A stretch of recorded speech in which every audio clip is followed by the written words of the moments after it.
நேர்கள் அனைவருக்கும் உற்சாகமான இனிய திங்கள் இரவு வணக்கம். சன்ரைஸ் நிகழ் வரிசையின் திங்கள் ஒலிபரப்பு நேரத்தில் 7 மணி இப்போது நேரலைக்கு வருவது புல சமூக நிஜங்கள். பாமுகம் தொலைக்காட்சி மற்றும் லண்டன் தமிழ் வானொலி 24 மணி நேரம் ஒலிக்கின்ற ஒலி அலைகளூடாகவும் பாமுகம் ஒளித்திரையினூடாகவும் FATV tamil.com மற்றும் firstodio.net மொபைல் ஆப்பில் FATV தமிழ் மற்றும் ஃபர்ஸ்ட் ஆடியோ ஆகியவற்றினூடாக இந்த நிகழ்ச்சி இப்போது நேரலையில் ஒளிபரப்பாகிறது. முகநூலில் FATV தமிழ் இணைந்து தொகுத்து வழங்க வளமை தொகுப்பாளர் விஜே போஸ் அவர்கள். உற்சாக வணக்கம். வணக்கம் நடாமோகன். இன்றைய ஒரு தலைப்பாக நான் இப்போ அண்மையில் கொஞ்சம் சூடு பிடித்த விஷயமாக இருக்கின்ற இலங்கையின் சமகால அரசியல் நிகழ்வுகள் பற்றி கதைக்கலாம் இருக்கிறேன். வணக்கம். திரு செல்வின் அவர்கள் இணைந்திருக்கிறாரு தெரியல. இல்லை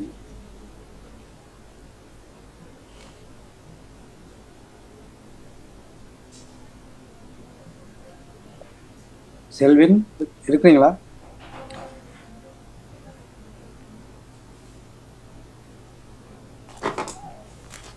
ஹலோ.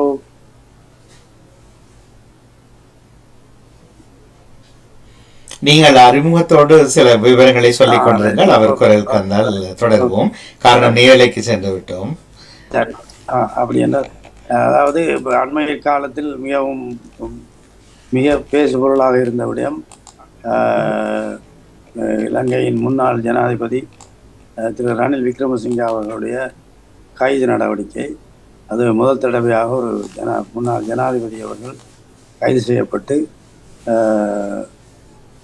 விளக்கமறியலில் சில நாட்கள் இருக்க வேண்டிய ஒரு தேவை இருந்தது. என்றாலும் அவர் பிறகு அவர் சுய இனம் காரணமாக ஆஸ்பத்திரியில் சேர்க்கப்பட்டார். பலவிதமான கருத்துக்கள் அதை பற்றி வருகிறது. ஒன்று, சில பேர் சொல்லுகிறார்கள் இது ஒரு நாடகம் உண்டு, இது சும்மா ஒரு நாடக ஹாஸ்பிட்டலில் இருந்ததுன்னா ஒரு ட்ராமான்றதான் சில பேர் சொல்லுகிறார்கள். சில பேர் சொல்லுகிறார்கள் இது அந்த அரசாங்கம் ஒரு ஒரு ஒரு ஒரு பரீட்சித்து பார்த்துருக்கிறது, இவரை அரெஸ்ட் பண்ணி என்ன என்ன விளைவுகள் பொதுமக்கள்கிட்ட இருந்து வரும் என்பதை பார்க்கறதுக்காக ஏற்படுத்தப்பட்ட ஒரு பரீட்சை என்று தான் சில பேர் சொல்லப்படுகிறது. இனி இன்னொரு பக்கத்தில் பார்த்தால் எதிர்கட்சிகள் எல்லாம் திடீரென்று ஒன்றுபட்டிருக்கிறது. ஏனென்றால் அந்த அந்த சைட்டில் அந்த பக்கத்தில் உள்ளவர்களுக்கும் இப்படியான விடயங்கள் நடக்கலாம் என்ற ஒரு பயமாகவும் இருக்கலாம். ஜனநாயகத்துக்கு கொண்டு வருகிற அப்படின்றதெல்லாம் சொல்லிக்கொள்ளுகிறார்கள். ஆனால் நாங்கள் அதை அப்படி பார்க்கவில்லை. இது ஒரு ஒரு பயத்தின் காரணமாக ஏற்பட்ட ஒற்றுமையாக இருக்கலாம் என்றால் என்னுடைய கருத்து. இதை ஆழமாக அறிந்து கொள்வதற்கு செல்வன் அவர்களை அழைத்திருந்தோம். அவர் கொஞ்ச நேரத்தில் நினைவார் என்று நினைக்கிறேன். அதுக்கு முன் என்னுடைய அழைப்பேற்று வந்து கொண்டிருக்கின்ற அந்த இணைந்திருக்கின்ற ஸ்ரீ சோதலிங்க அவர்களை முதலில் இணைத்துக் கொள்வோம். வணக்கம் சோதலிங்க. வணக்கம் தோழர். வணக்கம். வணக்கம். சொல்லுங்க. நான் இப்போ சொன்னதை பற்றி நீங்கள் செல்வின் அண்ணா அவர்களும் இணைந்திருக்கிறார்கள். செல்வினும் இணைஞ்சிருக்கிறார். நான் அதை பற்றி சொல்றேன். பேருந்து செல்வின் கதைக்கட்டும். என்னன்னு சொன்னால், நாங்கள் இவ்வளவு காலமும் இலங்கையில அவதானிச்ச அல்லது இவ்வளவு காலமும் இருந்த அரசாங்கங்கள் என்றது ஒரு இனவாத அரசாங்கங்களாகத்தான் இருந்திருக்குது. அவர்களின் அரசியலும் அவர்களின் அரசு நடத்தும் முறையும் அவர்கள் அரசு இயங்கும் முறையும் என்பது தனிப்பட அரசியல் கட்சிகளின் பிரமுகர்கள், ஜனாதிபதிகள், பிரதம மந்திரிகள் என்று அவர்களின் கட்டுப்பாடுகளில், அவர்களுடைய நேரடி கட்டுப்பாடுகளில், அவர்களுடைய நேரடியான உத்தரவின் கீழே முடிவெடுக்கிற ஒரு அரசும் அரசாங்கமும் அரசாங்கத்தின் மையங்கள் அல்லது நீதிமன்றங்கள் செயல்படுகிற ஒரு முறையும் தான் இவ்வளவு காலமும் இருந்தது. ஆனால் அண்மை காலத்தில் ஒரு வருஷமாக என்பிபி ஆட்சிக்கு வந்த பிறகு நாங்கள் கிட்டத்தட்ட இந்த முறையில் நாங்கள் 80களில் எதிர்பார்த்து நாங்கள் இப்படியான ஒரு அரசு ஒன்று பெற வேணும், அந்த அரசு தானாக சுயமாக இயங்க வேணும் என்று அந்த ஒரு நிலைமையை அவர்கள் முயற்சிக்கிறார்கள், பரீட்சிக்கிறார்கள். அதற்கான அந்த சுயாதீனமான நீதி சேவை இயங்குவதற்காக அவர்கள் அதை சுயாதீனமாக இயங்க விடுவதற்கான எல்லா வழிவகைகளையும் செய்கிறார்கள் என்றுதான் என்னுடைய கணிப்பு. என்பிபி அரசாங்கம் அதை செய்யுது. அதை செய்வதன் காரணமாக கடந்த காலத்தில் அதே நேரம் அரசு ஜேவிபி என்பிபி தான் என்ன எதிர்பார்த்துச்சோ, கடந்த காலத்தில் இலங்கையை வங்குரோத்து நிலைமைக்கு கொண்டு போன என்னென்ன காரணங்கள் எல்லாம் அது ஆராய வேணும், பேச வேணும், கதைக்க வேணும், அவைகளை ரெக்டிஃபை பண்ண வேணும், சீர்திருத்தம் செய்ய வேணும் என்று பேசிச்சோ, அதுகள் சம்பந்தமான முன்னெடுப்புகளை செய்வது தான் என்பிபியின் இப்போதே நடக்கிற செயல்களாகத்தான் எனக்கு தெரியுது. அதனுடைய ஒரு கட்டமாகத்தான் அது சாணக்கியனாக இருந்தான, ஸ்ரீதரனாக இருந்தான, ரணிலாக இருந்தான, இன்னும் அவர்களுடைய என்பிபி கட்சிக்குள் இருந்த பாராளுமன்றம் உறுப்பினரோ அல்லது என்பிபி சார்பானவர்கள் கைது செய்யப்பட்ட தொடர்பாகவும் இது நடக்குது. இது நாங்கள் ஒரு என்பிபியில் இருக்கிற கட்சி சார்பாக சிலருக்கு எதிராக செய்யப்படுற நடவடிக்கையாகவோ அல்லது ஒரு பழிவாங்கல் நடவடிக்கையாகவோ அல்லது அன்றகுமார திசாநாயக்கா அல்லது கருணி அல்லது ஜேவிபி மெம்பர்கள் தங்களுடைய சொந்த சுய ஒரு அஜெண்டாவுக்கு செய்வதாகவோ நாங்கள் இதை பார்க்கக்கூடாதுன்றதான் என்னுடைய புரிதல். இது அரசு சுயாதீனமாக அரசு சுயாதீனமாக இயங்கப்பட்டிருக்குது.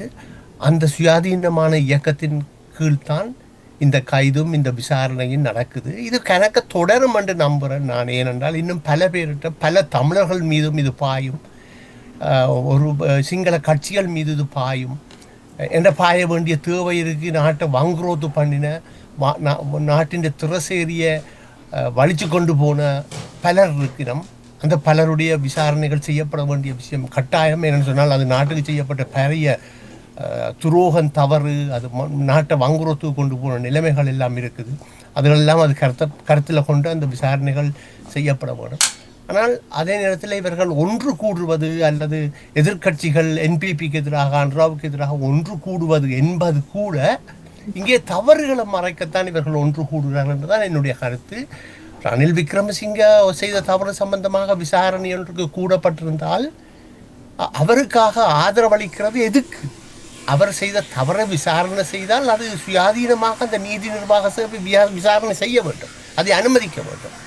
அது ரணிலாக இருந்தா என்ன, ஹரணியாக இருந்தா என்ன, அனுராவாக இருந்தா என்ன, சாணக்கியனாக இருந்தா என்ன, ஸ்ரீதரனாக இருந்தா என்ன, அதை விட்டுட்டு ரணிலுக்கு ஆதரவாக என்று சொல்லி ஒரு தொகை ஆட்கள் வந்து நின்று போலீஸாருக்கு அடித்து இந்த விஷயங்கள் செய்தது. அப்போ ரணில் செய்த தவறை அவர்கிட்ட இருந்து விட்ரோ பண்ண சொல்லித்தானே கேட்கிறோம். அது ஒரு தவறான ஜனநாயகம். அப்படி ஜனநாயக நடப்பில் எதிர்பார்க்க முடியாது. இதே போல தான் இப்போ சிங்கள கட்சிகளின் ஐக்கியப்படுதல் என்பதும் அவர்கள் இப்போ ஒரு பாதி ஒன்றை தேட முயற்சிக்கிறார்கள். இப்போ இலங்கையில் ஏற்பட்டிருக்கிற இந்த ஸ்திரமான நிலைமையை எப்படி குழப்புறது, எப்படி மாற்றி அமைக்கிறது, அல்லது இதுக்கு எப்படியான டிஸ்டர்பன்ஸை கொண்டு வரலாம் என்று ஒரு முயற்சி ஒன்று அவர்கள் தேடுகிறார்கள். ஆனால் அன்னைக்கேல இவர்களுக்கு வெளிநாடுகளில் இருந்தோ அந்நிய நாடுகளில் இருந்தோ அல்லது சர்வதேச நாடுகளில் இருந்தோ யாரும் இதை குழப்புறதுக்கான முன்னெடுப்புகள் இருக்கிறதாக எதுவும் தெரியவில்லை. எரிக் சொல்கையும் சாதாரணமாக ஒரு அறிக்கையைத்தான் விட்டவரே தவிர எரிக் சொல்கையும் ஏதோ சீரியஸான ஒரு விஷயத்தை கேட்கவும் இல்லை, இந்தியா ஒரு விஷயத்தை கதைக்கவும் இல்லை. இவர்கள் உள்ளுக்கு இருக்கிறவர்கள் நிறைய பயப்படுகிறோம். இந்த நீதியான சேவை, நீதியான இந்த நீதி நிர்வாகம் நீதியாக அந்த சுயாதீனமாக இயங்க வலிக்கிட்டால் தங்களில் பலருடைய என்றால் பல அரசியல்வாதிகள், தமிழ் சிங்களம் முஸ்லீம் அரசியல்வாதிகளிடம் பல பெருந்தொகையான சொத்து குவிக்கப்பட்டிருக்குது. அவர்கள் வேலைக்கே போகாதவர்கள் சொத்து குவிச்சு வச்சிருக்கிறார்கள். அப்போ இது விசாரிக்கப்பட வேண்டிய விஷயம். அந்த பக்கத்தில் தான் நான் இதை பார்க்குறேன். இது ஒரு ஜனநாயகத்தை நோக்கித்தான் இது இலங்கை திரும்பி அதை நோக்கித்தான் இது இயங்கிக் கொண்டிருப்பதாகத்தான் என்னால் உணரக்கூடியதாக இருக்கிறது. நான் அதன் அடிப்படையில் என்பிபியினுடைய இந்த போக்கை நான் வரவேற்கிறேன், ஆதரிக்கிறேன். மிச்சம் மதிப்புக்குரிய செல்வின் அவர்கள் அல்லது நீங்கள் மற்றவர்கள் பேசிக்கொள்ளுங்க. நன்றி நன்றி நன்றி திரு சோதரிங்க. திரு செல்வின் அவர்களுக்கு வணக்கம். வணக்கம் திரு செல்வின். ஹலோ வணக்கம். இடையில கட் பண்ணப்பட்டது. Okay, right right, okay okay. அப்போ நாங்கள் அந்த எடுத்த தலைப்பு உங்களுக்கு கேட்டிருப்பீங்களா? அதை பற்றி உங்களோட கருத்துக்கள், இவர் கூறினதையும் கேட்டீங்கள், உங்களோட கருத்துக்கள். இப்போ அவரை அரெஸ்ட் பண்ணது ஒரு நல்ல அவர் கூறிய விடயங்கள்ல கணிசமான பொருத்தமான விடயங்கள் இருக்குது. ஆனால் இதுல நாங்கள் வேறு வேறுக்கான பரிமாணங்களை யோசிக்க வரோம். ஒரு நீதித்துறை அல்லது ஏனைய துறைகளை சுதந்திரமாக விடக்கூடிய ஒரு அரசு வர வேண்டும் என்பது இலங்கைக்கு முக்கியமானது. இப்போ ரணில கைது செய்யறதுக்கு எடுக்கப்பட்ட குற்றச்சாட்டு ஒரு நிதி விடயம் சம்பந்தப்பட்டது. ரணில் மேல குற்றச்சாட்டுகள் மிக பாரதூரமான குற்றச்சாட்டு எல்லாம் இருக்கு. அந்த குற்றச்சாட்டு எதுலையுமே கை வைக்கல, அதை பத்தி எதுவுமே கதைக்கல. இது ரணில் ஒரு நிதி ரீதியான ஒரு உத்தியோக பணியின் போது இடையில செய்யப்பட்ட விடயம் பற்றி தான் பேசப்பட்டது. IMF அதாவது சர்வதேச நாணய நிதியத்தை திருப்திப்படுத்தப்படக்கூடிய விஷயங்கள்ல ஒன்று இந்த நிதி பிரயோகங்களை ஒழுங்குபடுத்துவது. எனவே இந்த நிதி விஷயங்கள், மோசடிகள், அது இது சம்பந்தமான விடயங்கள்ல தாங்கள் மிக நேர்மையாகவும் இறுக்கமாக இருப்போம்ன்றதை காட்டும் விஷயமாக இதை முன்னுக்கெடுத்தார்களோ என்ற விடயம் இருக்கின்றது. அதாவது இப்ப இலங்கை சிந்தனையாளர்கள் சிங்கள பக்கத்தில் சொல்லும்போது ரணில் என்கின்ற ஒரு மென்மையான இலக்கை கையாண்டு பார்த்து அது பிரச்சனை வரையில் என்று சொன்னால் பிறகு இதுகளை கையில்லாமல் சொல்லி ஒரு இது இருக்குது. ஆனாலும் எல்லாருலையும் கையாள பட போறது பெரும்பாலும் நிதி ரீதியான மோசடிகள், நிதி ரீதியான சுஷ்பிரயோகங்கள், நிதி சம்பந்தப்பட்ட விடயங்களாகத்தான் இருக்கப்படும். ஏன்னு அது ஒரு வகையில மக்களுக்கு நிதி ரீதியான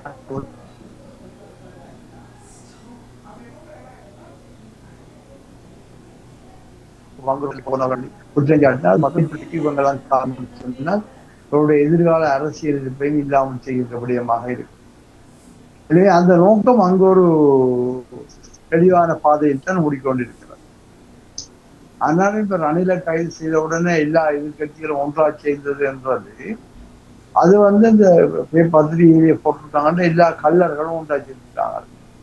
நாங்கள் எல்லாருக்கும் பிரச்சனை வரப்போ தெரிஞ்ச பிறகு அந்த முன்னெச்சரிக்கையாக கூடிய ஒரு பிரஷரை அரசாங்கத்தை கூட்டிடுமா, பயப்படுத்தி பார்க்கலுமான்றது விடயம் தான் இருக்குது. ஆனா அந்த விடயத்துல சாலிய பீரிஸ் இந்த வழக்கறிஞர் மிக தெளிவாக சொல்லிக்கிற வழக்கறிஞர் சங்கத்துக்கு செயலாளராகவோ தலைவராக இருந்தவர் அந்த திருப்பி வர முடியாத பாதையில் அந்த ஜூலியஸ் காலத்துல பாவிக்கப்பட்ட அந்த வீடை பாவிச்சு ரோபிகோன் என்ற அந்த ரிவர் ரோம்லேருந்து சொல்ல ரொபிகோன்டா அந்த ரோம்லேருந்து இத்தாலிக்கு போற இதுல ரொபிகோன்ல எல்லையே ஆட்டி தாண்டி அங்கால போனா திருப்பி வர இது திரும்பி முடியாத பாதையில இப்ப அன்றகுமார் சாதனாக்கா என்ஜாய் பண்ணிக்கிட்டார். எனவே இவர் இதுல முன்னோக்கி துணிஞ்சு ஓட வேண்டும். இடையில எங்கேயாவது தடமாறினாலும் இது எல்லா எதிர்கட்சிகளையும் சேர்ந்து ஒரு ரெடியா போட்டு மூடிடும் என்ற ஒரு விஷயத்தை சொல்லியிருக்கிறார். எனவே அந்த விஷயத்துல அவர்கள் ஜெயிப்பியர் மிக தெளிவாக இருக்கணும். இதுல வேண்டி தாங்கள் விட்டு கொடுக்குறா கொண்டு இல்லை என்று தொட்டது சொற்கோணரை தான். எனவே மிகப்பெரிய பாதிப்போ கடுமையாகோ நடக்க போறது என்ற ஒரு பெரிய வாக்கு வங்கி இல்லை, உள்நாட்டிலும் இல்லை. எனவே ரணில வச்சுக்கொண்டு மிச்சாக்கள் தங்கட வேண்டி ஓடினாச்சரி மற்றும் முடிக்க நடக்க போறது. ஆனா இதுக்கு அங்கால கணக்க விஷயங்களை நாங்கள் பார்க்க போறோம். இந்த ஜேவிபி அரசாங்கம் என்ன செய்கின்றது இருந்தாலும் கூட நான் அவருடைய கட்சி அவருடைய கொள்கை தான் நடக்கிறது. அடிப்படையில் என்னன்னு சொன்னால் இப்ப இந்த இன்றைக்கு யாழ்ப்பாணத்துக்கு வந்திருக்கார் ஜனாதிபதி. அவர் இன்றைக்கு மயிலிட்டு துறைமுகத்தை 3ஆம் கட்ட வேலைகளை ஆரம்பித்திருக்கிறார். மயிலிட்டு துறைமுகத்தின் முதல் கட்ட வேலைகள் துவங்கும்போது சொல்லப்பட்டது மயிலிட்டு துறைமுகம் மீளக்கூடிய வந்த மீன நடுவில். அந்த பிறகு அந்த முதற்கட்டத்தில் செய்த வேலை எதுவுமே மயிலிட்டு மீனவர்களுக்கு பொருத்தமானதாக இல்லாமல் இந்த தென்னிலங்கையிலிருந்து வருகின்ற பல நாள் படகுகளுக்கு கணிக்கின்ற இடமாகத்தான் இருந்தது. பிறகு 2ஆம் கட்டத்துல அமைச்சர் டக்ளஸ் தேவானந்தா இருக்கும்போது உள்ளூர் மீனவர்களுக்காக கொஞ்சம் மங்காளஞ்சால கொஞ்சம் வேலையில செய்து அந்த நிலைமையை சமன் செய்ய பார்த்தவர். ரெண்டாலும் அதை பெருமளவு பயன்படுத்தினது தென்னிலங்கையிலிருந்து வந்த பல நாள் படகுகள் தான். இன்று இவர் 3ஆம் கட்ட வேலையை உடனடியாக துவங்கி அங்கிருந்து இந்தியன் கைப்பற்றி அதுக்குள்ள தடுத்து வைக்கப்பட்டிருந்த இந்தியன் பல்லார் படகுகள், ட்ரோலர்கள், இழுவை படகுகள்ல அவங்களுக்கு கொடுக்க வேண்டிய 8 படகுகளை கொடுத்து மீதி எல்லாத்தையும் உடனடியாக உடைச்சி எல்லாத்தையும் தூக்கி எடுத்து அந்த ஹாபரை வழியாக்கினோம்.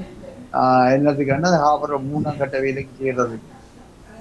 அதை செய்கிறதுக்காக வந்து இன்றைக்கு சிறப்பு விழாவில் அறிவிக்கும் போது சொன்ன விஷயம் என்னென்றால், இது மயிலிட்டி மீனவர்களுக்கு மாத்திரமல்ல, தென்னிலங்கையிலிருந்து வருகின்ற பல நாள் படகு மீனவர்களுக்குமான சேவைகளை வழங்குவதற்காக இது விஸ்தரிக்கப்படுகின்றது இந்த தெளிவாக ஒரு செய்தியை சொல்லியிருக்கு. எனவே இது இந்த துறைமுகத்தை விருது செய்யும் போது இந்த யுத்தத்தாலேயும் ஏனைய காரணங்களாலேயும் தங்களுடைய தொழிலாளர்களை இழந்த வடபோதி மீனவர்கள், மயிலிட்டி மீனவர்கள் அல்ல அந்த வடகரை மீனவர்களுடைய ஆளுமைகளை மேம்படுத்துவது, அவர்களுக்கான படகுகள், முதலீடுகள், ஏனைய வசதிகளை உருவாக்குவதற்கு எதுவுமே இங்கு பேசப்படாது. அவர்கள் இன்னும் ஒரு கரையோர மீன்பிடியாளர்களாக சிறு படகுகளோடு இருக்கும்போது தென்னிலங்கையிலிருந்து பல நாள் படகுகள் வருவதற்கான வசதிகளை பெருக்கி கொடுப்பதற்காகவே இன்று 3 கட்ட விடயம் செய்யப்படுகிறது சொல்லி சொல்கிறார். இது நேற்று முந்தைய வீரேசரியில் ஒரு பேட்டி வந்திருக்கிறது.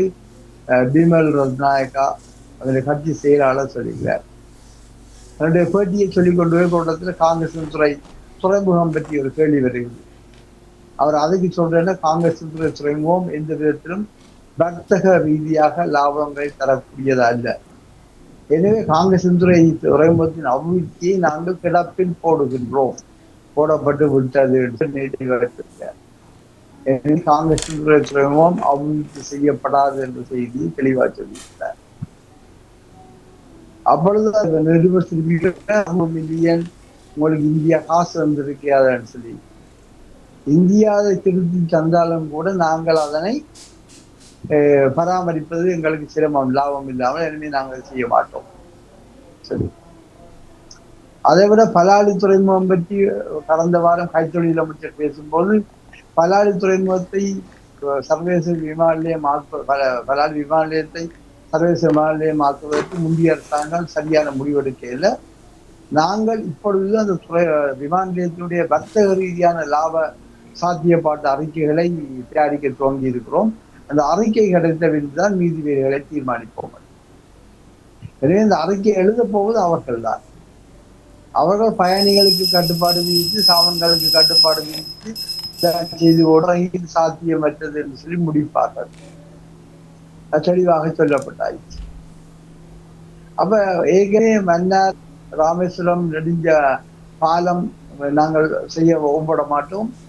மன்னாருக்கும் திருவண்ணாமலைக்கும் இடையில் உள்ள ஹைவே நாங்கள் அனுமதிக்க மாட்டோம். இப்பொழுது காங்கிரஸ் துறைமுகம் கிடப்பில் போடப்பட்டு விட்டது. பலாலி விமான நிலையத்துக்கான லாப நோக்க அறிக்கை, சாத்தியப்பட்ட அறிக்கை தயாரிக்கப்படுகிறது. தயாரிக்கப்பட்ட பின்புதான் அது வெற்றி தீர்மானிக்கப்படும். அதோட இன்னொரு விடயம் ஒன்றைக்கு சொல்லுகிறேன் சொன்னால், எந்த நிலையிலும் பலாலி விமான நிலையம் அரசாங்கத்தினுடைய நேரடி பொறுப்பில் தான் இருக்கும். பலாலி இந்த மத்தாள விமான நிலையம் இல்லை வேறு விமான நிலையங்கள் எடுத்த முடிவு மாதிரி பலாலி விமான நிலையத்திலும் நாங்கள் முடிவெடுக்க மாட்டோம். அதாவது ஏதாவது வேறொரு நாட்டிற்கோ வேறொரு பிரைவேட் கம்பெனிகள் ஏஜென்சிகளுக்கோ நாங்கள் பலாலி விமான நிலையத்தை நாங்கள் குத்தகைக்கு கொடுக்க மாட்டோம் என்ற விஷயத்தை தெளிவாக சொல்லிக்கிறார். தங்களோட நேரடி கட்டுப்பாட்டுக்கு தான் இருக்கும். இவர்கள் எல்லாம் சொல்ல வருகின்ற விடயம் என்னென்று சொன்னால், இந்தியாவுக்கும் இலங்கைக்குமான உறவு வட மாகாணத்தினூடாக வரக்கூடாது. வடமாகாணம் என்பது பொருளாதார ரீதியாக எந்த விதத்திலையும் உயர்நிலைக்கும் போகக்கூடாது.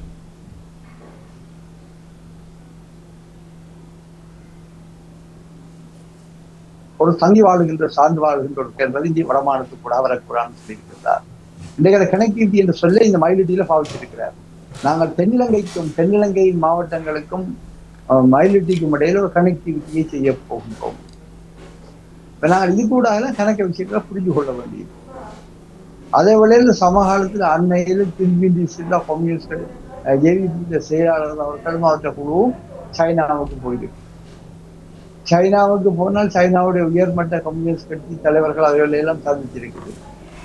சந்திச்ச நேரத்தில் அவர்களுக்கு கொடுக்கப்பட்ட ஆலோசனை என்று சொல்லி நேற்றைய தினம் கட்டுரை எழுதியிருக்கிறார். அது கொடுக்கப்பட்ட ஆலோசனை சொன்னால், நீங்கள் நினைப்பது போன்று 5 வருடத்துக்குள் நாட்டில் எந்தவித மாற்றத்தையும் கொண்டு வர முடியாது. நீங்கள் நாட்டில் உண்மையான மாற்றத்தை கொண்டு வர வேண்டும் என்றால் குறைந்தது ஒரு 15 வருடம் நீங்கள் தொடர்ச்சியாக ஆட்சியில் இருக்க வேண்டும். அதற்கேற்ற முறையில் நீங்கள் கணக்க விஷயங்களை நீங்கள் யோசிக்க வேண்டும் சொல்லி, அதற்கு தேவையான எல்லா விதமான ஆதரவினையும் சீன கம்யூனிஸ்ட் கட்சி தரும் என்றும் சொல்லி அனுப்பிவிட்டார். எனவே நாங்கள் கணக்க விஷயங்களை நாங்கள் தட்டுமாக நடந்து கொண்டிருந்தாலும் கூட உறுதியான விஷயமா பார்க்க வேண்டும். இந்தியாவில் தமிழ்நாட்டிலிருந்து தமிழ்நாடு வெற்றி கட்சின்னு சொல்லி நடிகர் விஜய் சொன்னார், கச்சதீவை மீட்க வேண்டும் என்று மோடிக்கு அப்ளிகேஷன் போட்டார். இன்றைய காலையில இலங்கை ஜனாதிபதி சந்திரகுமார் திசாநாயக்கா மயிலேட்டியில் எல்லா தீவுகளும் எல்லாத்தையும் பாதுகாப்பது எங்களுடைய கடமை, எனவே நான் அவற்றை பாதுகாப்பேன் என்று சொல்லி உறுதிமொழி வழங்கினார். பொன்மொழி வழங்குவர் இன்று மாலை கச்சதீவுக்கு போவேன் என்று சொன்னார். பின்னேரம் 5 மணி கச்சதீவுக்கு போறாரா?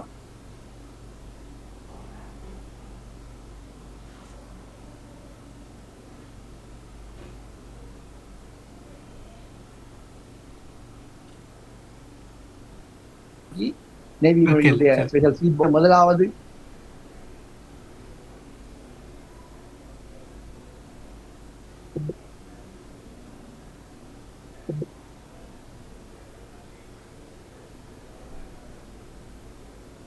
செல்வன் கேள்வி உண்டுமா? சிலவில் கட் பண்ணி பிரேக் பண்ணி தான் வருது. அவர் சொன்ன இடத்திலே ஜனாதிபதி அவர்கள் நேவி படகிலே கச்சதை நோக்கி பயணித்ததை நான் காணக்கூடிய இருந்தது. எனவே அது சம்பந்தம் அறிக்கைகள் எதுவும் இன்னும் வெளிவரவில்லை நினைக்கின்றேன். ஜனாதிபதி கச்சதீவுக்கு போயிருக்கிறாரா? போயிருக்க நேவி படகிலே பயணம் செய்திருக்கிறார் இன்று மாலை.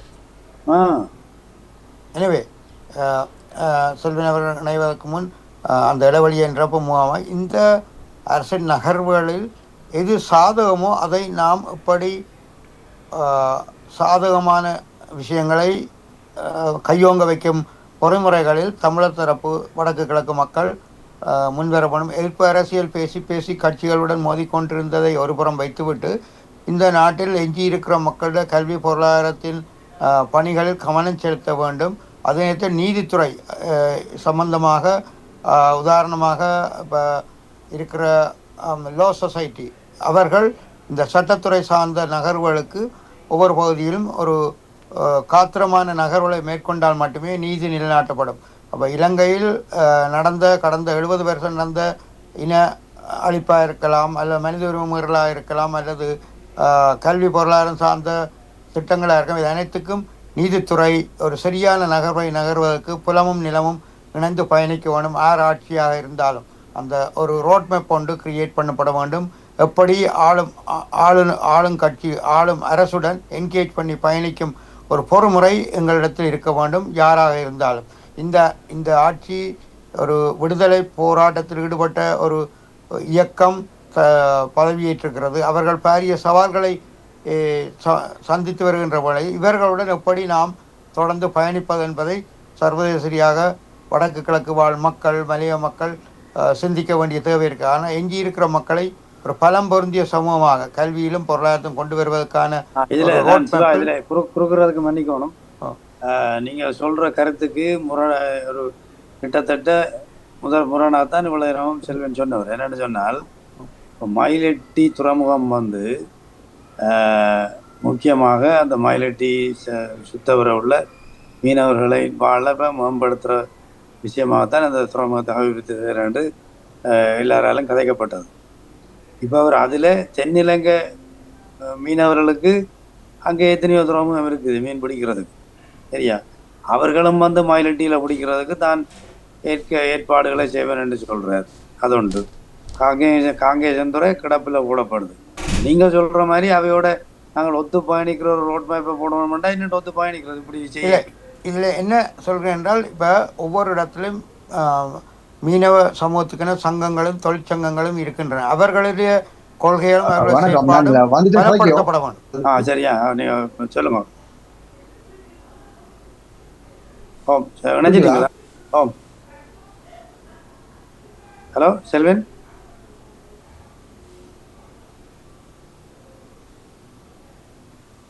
ஹலோ, இணைப்பில் இல்லை போல.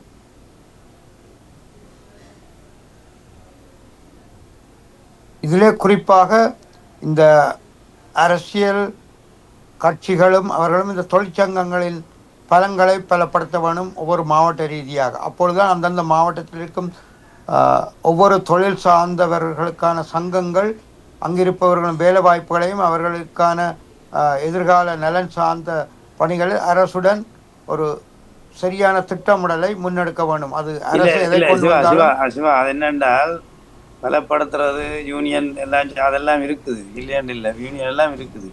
நான் என்னென்று சொல்கிறேன் என்றால் மேல் மட்டத்தில் இருக்கிற மைண்ட் செட், அதாவது அவைக்குரிய அந்த அந்த கருத்துகள் நோக்கங்கள் எல்லாம் வந்து அதுக்கு இதோட ஒத்து போகிற மாதிரி வேற வேணும். இப்போ இங்கே வந்து நாங்கள் பலாளியை யோசிச்சு தான் செய்வோம், காங்கேயந்துறையை கிடப்பில் போடுவோம், மயிலட்டியை நாங்கள் அங்கேருந்து வாராக்களுக்கும் செய்துவோம் ரெண்டு சொல்லிக்கொண்டு வாராக்களோட நாங்கள் எந்த விதத்தில் அங்கே உண்டுபடலாம். கஷ்டம் என்ன? அப்போ நான் என்ன சொல்கிறேன் என்றால், இது பழைய குருடி கதாபாத்திரம் படிச்சுட்டு பழைய ஏட்டை தான் தூக்கி பிடிக்கணும் எல்லாரும்.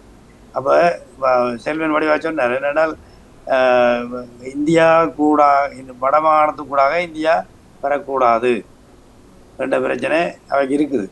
அப்போ அதுகளை கண்ணா இருக்கணும். அப்போ எங்களுக்கு பிரச்சனை இப்போ போரால் பாதிக்கப்பட்டது நாங்கள் கூடுதலாக. அப்போ வடக்கும் கிழக்கும் அபிவிருத்தி என்றதில் நல்லா பின்தங்கி நிற்கிது. அதை பற்றி கதைச்சிருந்தால் வரவேற்கத்தக்கது. இப்போ அதில் வந்து இன்றைக்கு அவர் சொல்லியிருக்கல, இந்த மறக்கவில்லை ஒரு விஷயம், மயிலட்டி மீனவர்கள் மிகவும் பாதிப்படைந்திருக்கிறார்கள். அதை நாங்கள் உணர்ந்து கொண்டிருக்கிறோம். அவர்களுடைய வளங்கள் வாழ்வாதாரங்களை உயர்த்துவதற்கு நாங்கள் பாடுபடுவோம் என்று மட்டும் சொல்லி போட்டு போயிருந்தா ஓகே. இதில் வந்து அவர் நெடுக சொல்கிற வசனம், நாங்கள் இலங்கையர்களாகத்தான் எல்லாத்தையும் மண்ணாங்கட்டி கதை வரும். இதெல்லாம் ஒரு உப்பு சப்பில்லாத கதை, அதை கொண்டே குப்பைக்க போடணும். ஏனெண்டா நாங்கள் கேட்டு அழுத்து போச்சு, இந்த கதை கேட்டு புளிச்சு போச்சு எங்களுக்கு. அதை விட்டுட்டு செயலில் காட்டுங்க. நீங்கள் என்ன செய்ய போகிறோன்றதை காட்டினா தான் உங்களோட நம்பிக்கை மற்றவங்களுக்கு வரும். அதை செய்யணும் இல்லை. சும்மா வந்து இப்போவும் வந்து மயிலட்டி கிளேஜிங்களை வர கொண்டு வந்து நாங்கள் மீன் பிடிக்க விட போகிறோம்னு சொன்னால், நீங்கள் உனக்கும் மற்றவர்களுக்கும் என்ன வித்தியாசம்? என்ன வித்தியாசம்? காங்கேயந்துறையை கடப்பில் போட போகிறோன்றீர்கள். அப்போ என்ன வித்தியாசம் உங்களுக்கு? அப்போ நீங்கள் வந்து ஒத்து போகலாம். அதில் எனக்கு மாற்ற கருத்து இல்லை. ஒத்து போக தான் வேணும். நாங்கள் நடுக எதிர்த்து கொண்டிருக்கிறோம். ஆனால் எதிர்த்து ஒத்து போகிறதுக்கும் ஒரு அங்காலேருந்து ஒரு நல்ல சைன் வர வேணும், சிக்னல் வர வேணும். அதேன்னு வர இல்லை, அது வருது இல்லை. இப்போ இவன் மைண்ட் செட் அப்படி இல்லை, இவன் மைண்ட் செட் வேறு. இந்த நாளும் பார்த்தா இந்த கதையை தான் காய்ச்சி நிற்கிறாங்களே. ஆனால் சும்மா வெளியில் விளையாக்க எல்லோரும் விலங்கியர்கள். அது இன்னும் எல்லோரும் விலங்கியர்கள். அது என்ன மாதிரி செய்ய போகிறீங்களா? எல்லோரும் விலங்கியர்கள்ன்றது தமிழர் சிங்களவர்ன்றதை ரெக்கக்னைஸ் பண்ணாமல் என்னென்று எல்லோரும் விலங்கியர்கள் செய்ய போகிறீங்க? செய்வாங்களா? ரைட், சொல்லுங்க. நான் ஒரு 10 நிமிஷத்தில் முடிக்க வேண்டிய தேவை இருக்குது. ஆம், இதிலே முக்கியமாக தமிழ் மக்கள் பிரதிநிதிகள் பாராளுமன்றத்தில் இருக்கிறார்கள். இந்த விஷயங்களில் பாராளுமன்றத்தில் அவர்களுடைய கவனம் முக்கியம். இதிலே அவர்கள் வாக்கு வங்கியை மையப்படுத்தி பயணிப்பவர்கள். இப்படியான இந்த இழுபறிகளுக்கு பாராளுமன்றத்தில் ஒரு சரியான தீர்வை நோக்கி நகர்வதற்கு அவர்களுக்கு பொறுப்பு இருக்கிறது. எனவே இந்த பாராளுமன்ற உறுப்பினர்களுடைய பணியில் பின்னடைவதை தான் நான் இங்கு பார்க்குறேன். இப்படியான இஷ்யூக்களை அவர்கள் பாராளுமன்றத்தில் சுட்டிக்காட்டி அதற்கான மாற்றத்தை ஏற்படுத்த வேண்டிய பொறுப்பு தமிழ் பாராளுமன்ற உறுப்பினர்களுக்கு முக்கியமாக இருக்கின்றது.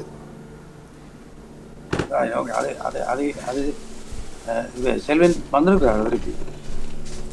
வாரன் என்னென்று சொன்னால், அடிப்படையில் வந்து நாங்கள் புரிஞ்சு கொள்ளணும். என்னென்னு சொன்னால், ஜேவிபி சொல்லுகின்ற இலங்கையர் என்பது கிட்டத்தட்ட எங்களையெல்லாம் விழுங்குற ஒரு அஜெண்டாவை தவிர சமத்துவம் போன்ற ஒரு நிகழ்ச்சிகள் அல்ல. அதை முதல் நாங்கள் புரிந்து கொள்வோம். என்னென்னு கேட்குதா நான் சொல்றது? என்னென்னு சொன்னால், அவர் இலங்கையர் என்ற பேரால் 72% சிங்கள மக்களோட தமிழ் மக்களையும் சேர்த்து கலந்து ஒரு 25 வருஷத்துல ஒரு இனம்தான் இந்த தீவில் இருக்க போதுன்னா அது மஜோரிட்டேரியன் சிங்கள பௌத்த இதாகத்தான் இருக்க முடியும். இன்றைக்கு இப்போ மயிலிட்டியில் நடந்த ஒரு விஷயத்த சொல்கிறேனே, இப்போதான் பார்த்தேன் அந்த செய்தி இருந்தால் மத உரிமையார் இந்த நிகழ்ச்சிக்கு கூப்பிடப்படவில்லை. வழக்கமாக மத உரிமை இல்லாமல் இந்த அரசியல் நிகழ்ச்சிகள் நடப்பதில்லை. அதில் வழக்கமாக பௌத்த மத உரிமையார் கட்டாயம் பெறணும் இருக்கும். ஆனால் இன்றைக்கு என்ன நடந்தென்றால் மத உரிமையாருக்கு அறிவித்தல் கொடுக்கப்பட்டது. பிறகு மாவட்ட அலுவலர்கள் போய் கிறிஸ்தவ சைவ மத உரிமையாரை சொல்லிக்கிறோம், தயவுசெய்து நீங்கள் வர வேண்டாம், ஏனென்றால் பௌத்த மத குருன்னு சொல்லி தையீட்டி மத குருவை கூப்பிட்டு அது வேறு பிரச்சனை வரும். அதை தவிர்ப்பதற்காக நாங்கள் ஒரு மத குருவையும் கூப்பிடாமல் மறைக்க போகிறோம் என்று தெரியும். இப்போ விளங்குதான் என்ன நடக்குன்னு சொல்லி. எதிரிக்கு சவனப்பட வேணும் என்று மூக்க வெட்டுறது யாருக்கு? எங்களுக்கு. சரியா? அப்போ அடிப்படையில் என்ன சொன்னால் இதில் என்பிபி என்ற பேரளவில் இருக்கிற அரசாங்கத்தை மட்டும் நாங்கள் பார்க்குறோமே தவிர அதுக்குள்ள முழுக்க சக்தியாக தீர்மானிக்கின்ற ஜேவிபி என்கின்ற ஒரு அமைப்பை நாங்கள் மறந்தே போயிடுவோம். ஜேவிபி தான் தீர்மானம் எடுக்கிறதுன்னு கொள்கை வகுக்கிறோம். அவர்கள் இன்னமும் மாறவில்லை. அவர்கள் இன்னமும் இலங்கை ஒரு பல்தேசிய இன நாடு என்றதை ஏற்றுக்கொள்ளவில்லை. அது மிக முதன்மையான விடயம். மற்றது அடிப்படையில் இருந்ததுன்னா நாங்கள் ஜேவிபியை விடுதலை இயக்கம் என்று சொல்றோம். ஜேவிபி எந்த விடுதலைக்காக போராடினது? ஜேவிபி ஒரு ஆட்சி மாற்றத்திற்காக, ஆட்சியை கைப்பற்றுவதற்காக போராடியதே தவிர எந்த ஒரு விடுதலைக்காக போராடியது இல்லை. பேரில் விடுதலை என்று இருக்கிறதே தவிர ஜேவிபி ஒரு ஆட்சி மாற்றத்துக்காக தான் போராடினது, ஆட்சியை கைப்பற்றுவதற்காக. இந்த அதையும் எங்களுடைய போராட்டத்தையும் ஒப்பிட முடியாது.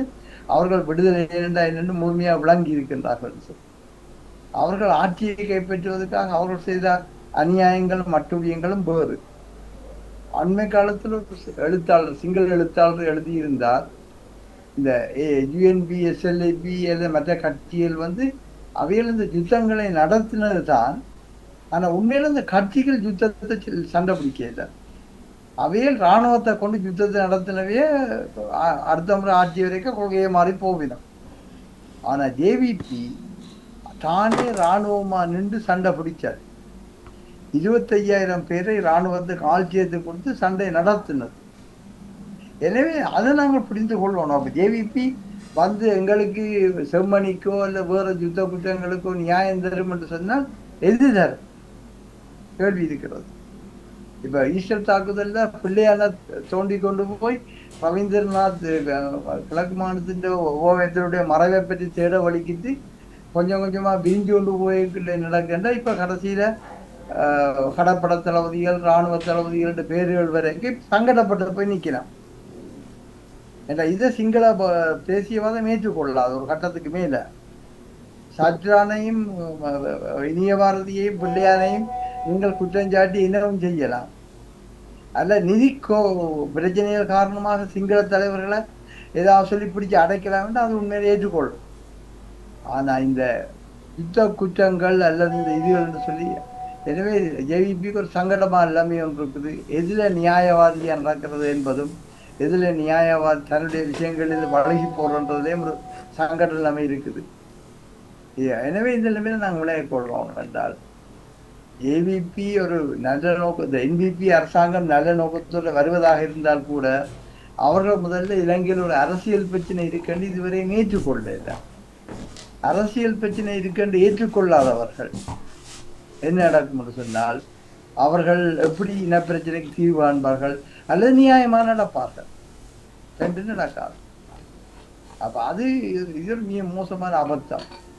மற்ற இப்போ என்ன நடக்கு, இந்த ரணில்ற வழக்கு கூடாக இப்போ அச்சுறுத்தப்படுபவர்கள் ரணில் அரசியல்வாதிகள் மட்டுமல்ல, இந்த அரசாங்கத்தில் இந்த யுஎன்பி எஸ்எல்ஏபி போன்ற பாரம்பரிய கட்சிகளோட ஒட்டி நின்ற அரசாங்க உத்தியோகத்தோட எல்லாருக்கும் தெளிவான செய்தி கொடுக்கப்படுது. நீங்களும் இதற்கு உடந்தை என்று சொன்னால் நீங்களும் முழு தூக்கி போடப்படுவீர்கள். எனவே பப்ளிக் சர்வீஸ் ஆஃபீஸில் இருக்கிற ஹை ஆஃபீஸர்ஸ் இப்போ தங்கட இதிலிருந்து வெளியில் வர்றதுக்கான செய்தி கொடுக்கப்படுது. ஒரு பக்கத்தால் சம்பளங்கள் கூட்டுறது எல்லாம் நடக்குது தான். மற்ற பக்கத்தால் இந்த அரசாங்கத்தோட முந்தைய அரசாங்க அரசியல்வாதிகளோட மிக நெருக்கமாக இருந்த அத்தனை உயர்மட்ட அரசாங்க உத்தியோகத்தர்களுக்கும் தெளிவான செய்தி ஒன்று கொடுபடுகிறது. நீங்கள் இந்த குற்றச்சாட்டுகளின் பேரில் தண்டிக்கப்படுவீர்கள் என்று. அதன் மூலம் நீங்கள் டிஸ்டன்ஸ் எடுங்கன்னு தான் சொல்லப்படுது. எனவே இதுக்குள்ள நாங்கள் கன விஷயங்களை புரிந்து கொள்ளோம். தெரியவா மற்றது அதை விட நாங்கள் இந்தியாவை அளவுக்கு ஒரு நம்புறமான்ற ஒரு கேள்வி கூட என்னிட்ட வந்திருக்கு. என்னன்னு சொன்னால், இந்தியா தன்னுடைய வேகத்தில் போய்கொண்டிருக்க கடைசியில் நாங்கள் தான் பணையம் வைக்கப்படுறோம். என்ன இங்கே இவன் ஒவ்வொரு நாளும் எங்களை அறிஞ்சு கொண்டு இருக்கிறான். ஆனால் இந்தியா தந்த வேகத்தில் தந்த ராஜதந்திர அணுகுமுறையில் ஆறுதல் ஆடிக்கொண்டு போகும். அடிக்கொண்டு போய்க்கின்றால் அதுக்குள்ளே நாங்கள் இங்கே அடிபட்டு போயிடுவோம். ஆனால் இந்தியா வேகமாக முடிவும் எடுக்காது. இப்போ இந்த கிழமை நடந்த உயர் உச்சி மாநாட்டில் சீனாவும் இந்தியாவும் சந்திச்சிருக்குது. 2 பேரும் சொல்லிக்கிறோம் என்னன்னு சொன்னால், நாங்கள் முன்னேற்றத்துக்கான போட்டியாளர்களை தவிர எதிரிகள் அல்ல. எனவே அவர்கள் இந்த இடத்துலையும் என்ன செய்யணும், கடைசியாக இலங்கையை காப்பாற்றுவதற்காக ஒன்று சேருவார்கள். இதுதான் நிலைமையாக இருக்குது. ஆனால் இப்போ இவ்வளோ சொன்ன மாதிரி எங்கிட்ட எம்பிமார் பார்லிமெண்ட்டில் கதைக்கிறேன்னால் எங்கிட்ட எத்தனை எம்பிமார் இருக்கணும் எங்களை இந்த விஷயங்கள் ஆழமாக சிந்திச்சு கதைக்கிறதுக்கும் சொல்லுங்க. அப்போ முதல்ல யாழ்ப்பாணத்துலேருந்து 3 எம்பிமார் ஜேவிபி எம்பிமார், சரியா? ஒரு ஆள் சுயேட்சை எம்பி, 4 அவுட். ஆக 2 பேர் கஜேந்திரகுமார் ஸ்ரீதர்மன். கஜேந்திரகுமார் இந்த விஷயங்களை கடைசிலையும் தொடாது. அது தனியாக இறைமை யுத்த குற்றம் சர்வதேசம் தான் கதைக்கும். ஸ்ரீதரன் தேசியம் என்ற வார்த்தைக்கு வெளியில் வராது. எனவே இந்த விடயங்களை மிக இதாக கதைக்கிறதுக்கு யார் இருக்கணும்னா அப்படி ஒரு திறமை இல்லை. எனவே இந்த விஷயங்களை நாங்கள் இன்னும் மிக நடக்கின்ற ஒவ்வொரு விடயங்களும் எங்களை இன்னும் ஒரு கோணத்தை நோக்கி என்னோட தளத்தை ஒரு விவாதத்துக்குள்ள தள்ளுது. எங்களை நாங்கள் சும்மா கடந்து போயிடாது சீரியஸான விஷயமா எடுக்கும். நீங்கள் கதைங்கோ. நன்றி. அது நல்ல கருத்துகள். நானும் அதை ஆரம்பத்தில் குறிப்பிட்டிருந்தேன். அதாவது இந்த அவளுடைய மைண்ட் செட் இன்னும் மாற இல்லைன்றது. ஏன்னா நீங்கள் சொன்ன அந்த காங்கேசந்திர விஷயம், மயிலிட்டி விஷயம் எல்லாத்தையும் பார்க்கல வேண்ட அது பழைய மைண்ட் செட்லாம் இருக்குது. அப்போ நாங்கள் அதை மாற்றுறதுன்றதை தாங்கள் செயலில் காட்ட இல்லையே. காட்டினா தான் நாங்களும் நம்பலாம். இப்போ பண்ணுறது பாராளுமன்றத்தில் கதைச்சு அங்கே ஒன்றும் நடக்க போகிறதில்லை. நாங்கள் ரைஸ் பண்ணலாம், இது எதிராக கதைக்கலாம், இது பிள்ளையாண்டு சொல்லலாம். ஆனால் திருத்த போகிறாங்களா இல்லையே? அப்போ மேலே இருக்கிறவங்க மைண்ட் செட் மாறினாலொழிய பார்லிமெண்ட்டில் கதைக்கிறதாலேயும் எந்த வித மாற்றங்களும் நடக்க போகிறது இல்லை. நான் இந்த நிகழ்ச்சியை கொஞ்சம் இன்றைக்கு ஏர்லியாக முடிக்க வேண்டியிருக்கிறபடியால் மன்னிக்க வேணும். வேறு யாராவது சுருக்கமாக 1-2 கருத்தை சொல்ல இருந்தால் சொல்லலாம். இல்லை, நான் என்னென்றால் இப்போ செல்வின் சொன்னதை தான் நான் திரும்ப கதைக்க வரேன். என்றால் நாங்கள் கன சந்தர்ப்பங்களை, கன பிரச்சனைகளை, கன தவறுகளை கடந்த காலத்தில் கணக்கு செய்துட்டோம். கடைசியிலும் புலிகள் பவரில் இருக்கிற நேரம், புலிகள் ஆயுதங்களோடு இருக்க நாங்கள் எங்களுடைய ஒரு அச்சீவ்மெண்ட்டை செய்ய தவறிட்டோம். எப்படி அதான் அதுக்கு பிறகு நாங்கள் மேலும் பலவீனமான இனமாக்கப்பட்டு விட்டோம். அது பெரும்பான்மை சமூகத்தாலேயோ சர்வதேச சமூகத்தாலேயோ செய்யப்படவில்லை. எங்களுடைய பலவீனங்கள், எங்களுடைய பிரச்சனைகள் தான் நாங்கள் பலவீனம் அடைச்சிருக்கிறோம். இப்போ இருக்கிற இந்த நிலைமையிலேருந்து எங்களை மீட்கிறதுக்காக அல்லது எங்களை திரும்ப கட்டி அமைக்கிறதுக்கான பணி எதுவும் செய்ய முடியுமா, செய்யப்படுகுதாண்டா? அதுவும் இல்லை. அதுக்கு முட்டுக்கட்டியாக இருக்கிறது எங்களுடைய தமிழ் அரசியல்வாதிகள் தான். அரசியல்வாதிகள் சந்தர்ப்பத்துக்கு ஏற்ற மாதிரி ஒரு நாளைக்கு ஒவ்வொருத்தரோட லஞ்சம் வாங்குறதும் தண்டை பொருளுக்கும் அப்படி அவர்கள் இயங்கிக் கொண்டிருக்கிறார்கள். இது அந்த புது ஜெனரேஷன் ஏதாவது ஒரு புது வழியை சிந்திக்க வேணும். அது நிலத்தில் இருந்து தான் வர வேணும் என்று நான் நினைக்கிறேன். மற்றது ஜேவிபிகிட்ட இருக்கிற அந்த நீங்கள் சொல்கிற அந்த விஷயம் சரி. நான் ஜேவிபின்ற பல கூட்டங்கள், பல சந்திப்புகளுக்கு இங்கேயும் போயிருக்கிறேன், தொடர்ந்தும் போகிறேன். நான் அவைகள சந்திப்பில் ஒரு இலங்கை ஒன்று தான், அங்கே வாழ்கிற மனிதர்கள் தான், அவர்கள் 2 மொழி பேசுபவர்கள் தான். இலங்கையின் எந்த பிரதேசத்திலும் யாரும் எவரும் வாழலாம் என்ற ஒரு கோட்பாட்டோடு தான் அவை இயங்குகிறோம்ன்றது உண்மை. நன்றி ஜே போஸ். நன்றி சொல்லிங்க. நன்றி சிவா, நன்றி செல்வின் அவர்களுக்கும்.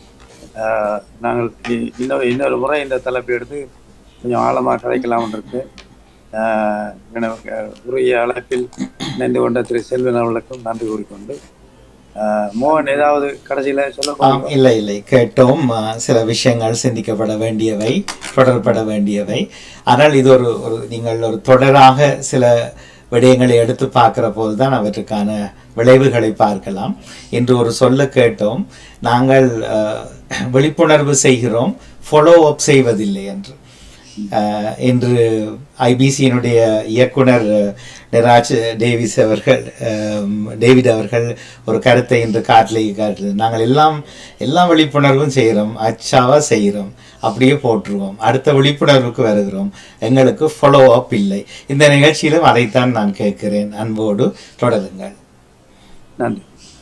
இதோட முடித்துக் கொள்ளலாமா? மிக்க நன்றி. தொடர்வோம். இணைந்த எல்லோருக்கும் நன்றி. செல்வன் அண்ணா உங்களுக்கும் மிக்க நன்றி. போஸ் அவர்களே தொடர்வோம். விருந்தினர்களே தொடர்வோம். நன்றி, வணக்கம். நன்றி, வணக்கம். வணக்கம். நன்றி, வணக்கம். நன்றி, சந்திப்போம். நன்றி.